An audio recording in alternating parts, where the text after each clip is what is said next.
I'm telling you this so that you will really make sure that you wipe away all the ice off my eyes. Know that as soon as a soul commits betrayal, now this seems to be somehow going against Dante's notion of you can sin and then still have the opportunity to learn and to repent and all of that. But it's so dramatic maybe that Dante enjoys wanting to do this. He says, know that as soon as a soul commits betrayal the way I did, a devil, if you do certain kinds of really bad stuff, a devil displaces it and governs itself the body until it's almost like a zombie, until its toll of years elapses. In other words, I'm down here, but he says my body is still up there. Whoa, interesting. Meanwhile, down to this vat the soul falls headlong, so it could be true that this shade wintering here behind me yet appears above on earth too. You must know, if you were sent down only a short time past, he, the one behind him, is Sir Branca d'Orio. Then Sir Branca d'Orio he murdered his father-in-law, Michel Zanchi, we're going to get, who was a guest in his home. Some scholars think it was around 1275 or maybe 1290. He's Sir Branca d'Orio. It's years ago he first arrived here to be thus encased. Now Dante the Pilgrim, now you deceive me, for I am one who knows that Branca d'Orio is not deceased. He actually died in 1325. He eats and drinks and sleeps and puts on clothes, I told him. And he answered, in the ditch ruled by the Malabranca above, that seethes and bubbles with the lake of clinging pitch, the shade of Michael Zanca had not arrived. You'll remember in the Berator, in the circle of the Berators in Canto 22, line 84.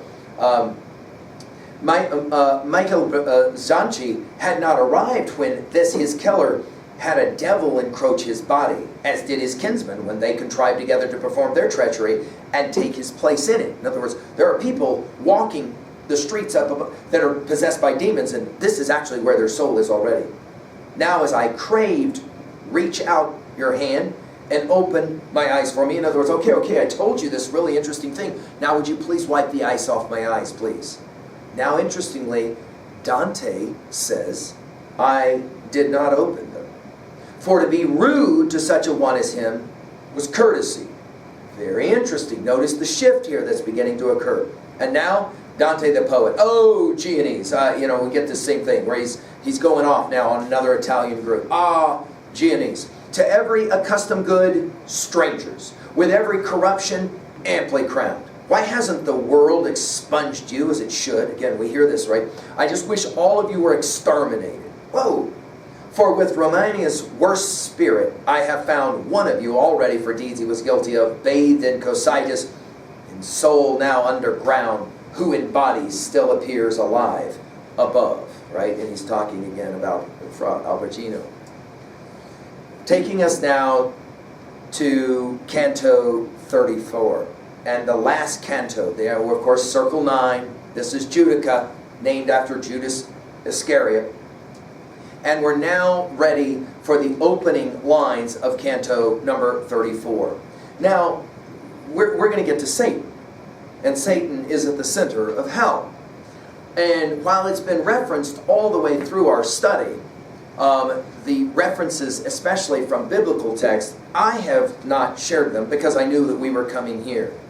If you turn to the biblical text and you ask, in the biblical text, what references do we have for the origination of Lucifer or Satan falling out of heaven and being cast into the underworld, Hades, hell? The answer is interesting. We have 4 major passages. I want to read all 4 of them for you and with you. And I'm going to read them in order of kind of the importance they were to Dante. Beginning with, and we're going to hear this a lot in this Canto 34, which is why I'm sharing this with you, Revelation 12, 7 through 10. Runs something like this. Now, let me just say this out loud. You can do your own due diligence and research about the ways in which theologians, of course, we're going to have to mention St. Augustine, and of course Thomas Aquinas as well, rendered and understood these passages. By the medieval period, if you want to know how these passages were understood, read Dante, and especially the 34th canto, right? Or, obviously, all of Inferno. Revelation 12, 7 through 10. Then war broke out in heaven. Michael and his angels fought against the dragon, and the dragon and his angels fought back. But he was not strong enough, and they lost their place in heaven. The great dragon was hurled down, that ancient spirit called the devil or Satan, which leads the whole world astray. He was hurled to the earth, and his angels with him. Then I heard a loud voice in heaven say, "Now have come the salvation and the power and the kingdom of God and the authority of his Messiah. For the accuser of our brothers and sisters who accuses them before our God day and night has been hurled down." Now again, there's all kinds of interpretations of what's going on. I'll let you do your due diligence. It's clear, though, this is an important line in the book of Revelation. By the way, this is the last book of the New Testament. The second passage comes from the Old Testament, as Christians call it, the book of Ezekiel, the 28th chapter, 18-19. This is an interesting couple of verses as well, and it runs something like this. "By your many sins and dishonest trade, you have desecrated your sanctuaries. So I made a fire come out from you, and it consumed you, and I reduced you to ashes to the ground, on the ground, in the sight of all who were watching. All the nations who knew you are appalled at you, and you have come to a horrible end, and will be no more." Now, some have interpreted this from the medieval era on as somehow related to the fall of Satan or Lucifer. Christ one time seems to have spoken about this in Luke 10:18. He says it this way. Christ replied, "I saw Satan fall like lightning from heaven," end quote. Which obviously takes us back to the Revelation passage. Finally, back to the Old Testament one more time, Isaiah 14:12. This became one of the most famous passages to speak about the fall of Satan or Lucifer. "How you have fallen from heaven, morning star, son of the dawn." This notion that Satan was beautiful before he fell. "You have been cast down to the earth, you who once laid low the nations."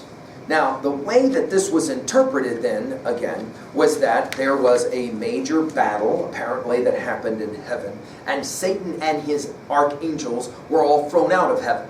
It's interesting, and again, the Bible is on our AP reading list for a reason. Not so much what's in there, but what's not in there. Like I've said at the beginning of our lectures, if you were to just sit down and read the text in its entirety, you would be stunned how, other than these 4 verses, there's just not a whole lot of mentioning of Satan as being an angel of light, and some even argued the Son of God, other Son of God, thrown out of heaven, all of those lines of theology. However, by the time we get to Canto 34, Dante and the medieval theologians have basically laid this theology out pretty clear. Now, if you're wanting to have even more of this laid out, well, that's what we do when we visit Milton in Paradise Lost. We're going to get a full telling of that story in Paradise Lost. Let's turn now to Canto 34, and let's just go ahead and enjoy now the language itself. He begins with some Latin, and now, "Vexilia regis produdunt inferni." In other words, the banners of the king of hell advance. "Therefore look," my master said, as we continued on the long descent. And it's been 34 cantos. It's been long. And several of you said, "Man, this has taken us a long time to get through." You're right. It is difficult. No question. Dante will hear Virgil say, "And see if you can make him out ahead, as though in the exhalation of heavy mist, or while light darkened our hemisphere, one spied a mill." We're going to, by the way, play the game with hemispheres at the end of this, going from the north to the south. "One spied a mill, like a windmill, blades turning in the wind, half lost off in the distance." Again, notice this rendering again and again symbolically, where Dante the Pilgrim's doing one of these numbers like, what's going on? What's going on? I can't really see very well. And again, it takes us back to the cave allegory of Republic 7, as we've said, right? "Off in the distance, some structure of that kind I seem to make out now. But as a gust of wind, there being no other shelter at hand, I drew behind my leader's back again. But now, by now, and putting it in verse, I find fear in myself still, saying what I saw. I had journeyed down to where the shades were covered wholly by ice, showing like straw in glass." This is Judica, by the way. Of course, Judas Iscariot, the betrayer, obviously, of masters is what we're saying here, but obviously the betrayer, the greatest betrayer of them all, right? But now they're under the ice. They're not even, their heads aren't even above. "Some lying prone and some erect, some with the head toward us and others with the bottoms of the feet It's amazing in this final canto how so much of what Dante is doing is bringing so much back, so that the feet and the burning of feet and all of that comes back, right? Another like a bow, bent feet to face, so like bent backwards and contorted, and this contortion, this mutilation of the human body we've seen a lot, haven't we? When we traveled forward to the spot from where it pleased my master to have me see that creature whose beauty once had been so great, Satan was once beautiful, he made me stop and moved from in front of me.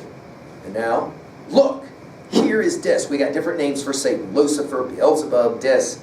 Here is Dis, he said, and here is the place where you must arm yourself with the quality of fortitude. This is back to that up on your feet passage that we heard before. This is back all the way to the very first canto. You're going to have a lot of courage. And now Dante will hear Virgil say, Dante the Pilgrim, you're going to have a lot of courage to see what you're about to see. Of course, a reading audience is like, oh man, what is this going to look like? This is clearly climactic. We are bringing ourselves to the climax of all climaxes. And almost every student I teach this to is shocked. Really shocked. By the time we get here, you're expecting something pretty profound and amazing and descriptive, and we're going to get 4 or 5 lines and it's all going to be over. I think there's something going on there for Dante, and I think it has a lot to do with why you want to keep reading the Divine Comedy, especially Purgatory and Paradiso. How chilled and faint I was on hearing that. You must not ask me, reader.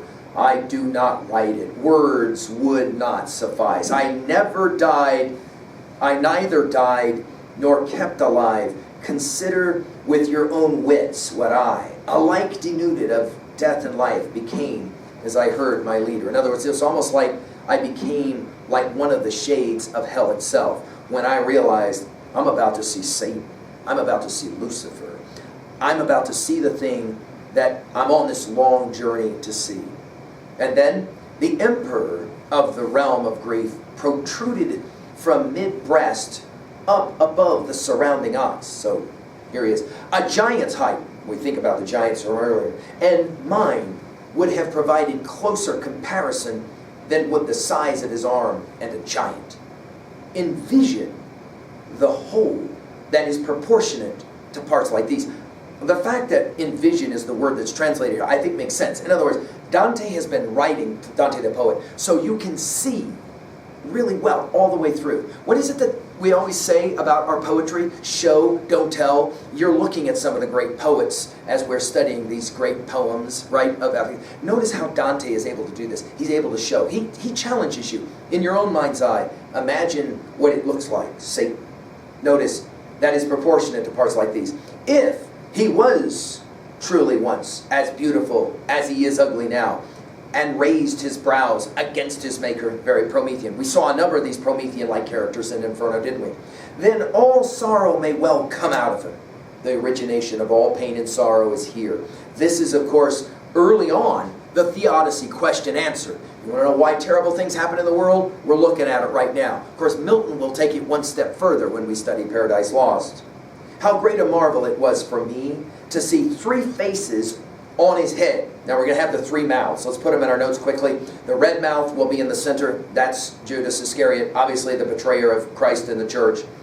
The black mouth on one side will be Brutus. The yellow mouth on the other side will be Cassius. These are, of course, the true betrayers of Julius Caesar and therefore empire itself, right? Each over the midpoint of a shoulder. I'm sorry, I'll jump back up. How great a marvel it was for me to see, line 41. How great a marvel it was for me to see 3 faces on his head. In front there was a red one, joined to this. Each over the midpoint of a shoulder. He had 2 others, all 3 joining at the crown. Then on the right appeared to be a shade of whitish yellow. The third, which had such a mien as those who come from where the Nile descends, that is to say, black, right? 2 wings spread forth from under each face's chin, strong and befitting such a bird. We've seen a lot of birds references, right? Immense. I have never seen at sea so broad a sail, unfeathered, bat-like, and issuing 3 winds that went forth as he beat them to freeze the whole realm of Cocytus that surrounded him. Now, again, this will answer the question asked earlier by Dante the Pilgrim. Where's that wind coming from, right? And then we're told he wept. So you got Satan in the middle of the ice weeping. He wept with all 6 eyes, and the tears fell over his 3 chins, mingled with bloody foam. The teeth of each mouth held a sinner, kept as by a flax rake. Thus he held 3 of them in agony. For the one, the front mouth gripped, the teeth were as nothing to the claws, this is for Judas, which sliced and tore the skin until his back was stripped. So in the same way that Judas's betrayal will lead to the stripping of the skin off of Christ's back in his beating, now he gets it back. We're still playing that contrapassio idea. In other words, you get in your death what you gave as your worst sin in your life. That soul, my master said, who suffers most is Judas Iscariot. Head locked inside, he flails his legs, similar to what we saw earlier, right? Of the other 2, who twist with their heads down, the black mouth holds the shade of Brutus, writhing, but not a word will he scream. Brutus, refusing to scream. Cassius is the sinewy one. Shakespeare must have known this line when he said, you'll remember in Julius Caesar, when we get there we'll see this, we'll comment on this one, but remember that Julius Caesar said about, I don't like his look, he's a little too lean, give me fat people around me, right? Cassius is the sinewy one on the other side. And then all of a sudden, Virgil will say, but night is rising again, and it's time that we depart, for we've seen the whole. That's it. That is it. I mean, you're reading it with me. That is it. No more, hey, can I try and have a conversation? No. Wow, can I at least take the... No. That is it. To continue. It's time that we go. Night is rising again. It's time that we depart, for we have seen the whole. The whole reason I brought you down here, there it is. As he requested, I put my arms around him. Now notice the difference here. Before it was Virgil, arms around Dante, the pilgrim. Now it's Dante holding on to Virgil. I put my arms around him, and waiting until the wings were opened full, he took advantage of the time and place and grasped the shaggy flank, and gripping still from tuft to tuft descended through the mass of matted hair and crusts of ice. By the way, let's just pause. Do you remember in our study of the Aeneid, do you remember what the Sibyl said to Aeneas? Oh, it's way easy to go into hell. It's really hard to come out. You remember that? And so here now, we've got the question of, how is Dante going to get out of hell? How's he going to get out of Inferno? And the answer is, you crawl up the back of Satan himself. All kinds of symbolism going on here, right? And then, when we had reached the pivot of the thighs, just when the haunch is at its thickest, this will be the center of the universe, the center of the world, by the way, with strain and effort, my master brought round his head to where he had his legs. Turns, inverts, okay? And from there on, he grappled the hair as someone climbing would, so I supposed we were heading back to hell. Cling tight. For it's stairs like these, he sighed, like one who is exhausted. Notice now it's Virgil who's exhausted. Which we must scale to part from so much evil. In other words, we're getting out of this place. Now, the topography is kind of strange. In the southern hemisphere, basically all you got is water for Dante, okay? And the mountain of purgatory is, of course, Ulysses discovered. The idea is that when Satan, as the fallen angel, fell out of heaven, he fell and he went into the southern hemisphere head first, and so that's what we've been seeing stuck in the ice. But now we're traveling on the outside, and so you get this strange inversion that will take place. This is of course the medieval astronomy that's being played out as well, right? Then he came up through a split stone and placed me on its sill and climbed up toward me with his cautious step. All of a sudden I'm on land again. I raised my eyes expecting I would see Lucifer as I left him, and saw his shape inverted, with his legs held upwards. All I'm seeing is the legs of... it's literally like I'm on land, and all of a sudden I just see the legs of Satan. He fell into the ground, right? May they who are too dull to see what point I had passed judge whether it perplexed me. In other words, don't ask too many questions. In other words, come. Now, Virgil, come. The way is long. The road remaining to be crossed is hard. Rise to your feet. We're back to the up on your feet passage. Why it's such an important part of our reading of the Divine Comedy. I know you're tired, and I know that you're coming to the end of this study of Inferno with me, But we have a whole lot more to go, Virgil is telling Dante. In other words, we got to go through the 7 famous rings or stories of purgatory, and then we got to get on to heaven, paradise itself. We got a long way to go. You maybe can appreciate why Dante the Pilgrim's going to do one of these numbers like, no way. My master said, the sun is at midtris. In other words, it's noon, right? We got to go, we got to go. Notice a few seconds ago it was night. We had come to rest in nothing like a palace home. Instead, a kind of natural dungeon enveloped us with barely any light. It's 7:30 in the morning. We are Holy Saturday, the 9th of April, 1300, by the way, if you want to do the math on all of this.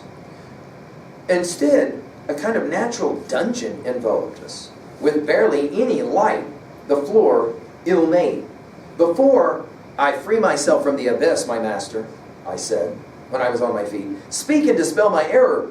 Where's the ice? And how can he be fixed head down like that? And in so short a time, how can it be possible for the sun to make its transit from evening to morning? They went through the center of the earth. He answered me, you imagine you are still on the other side, across the center of the earth, where I grappled on the hair of the evil serpent's hide, who pierces the world. By the way, notice it's the evil serpent, because here we're going to make the kind of connection to the Genesis 3 story of Adam and Eve. And the dragon is used, sometimes translated as serpent in the verses that I read. Of course, we're going to talk more about this when we get to Milton's Paradise Lost. It's Milton who will name, of course, for us that serpent in Genesis 3 as Satan. The debate about who is that serpent, that talking serpent in Genesis 3, that's a fascinating debate. I'm going to leave that to your own study until we get to Milton in Paradise Lost. But here, notice the evil serpent's hide who pierces the world. And all through my descent, you were on that side. When I turned my head and legs about, you passed the central point to which is drawn from every side all weight. Now, you are on the opposite continent. We're in the southern hemisphere. Beneath the opposite hemisphere to that which canopies the great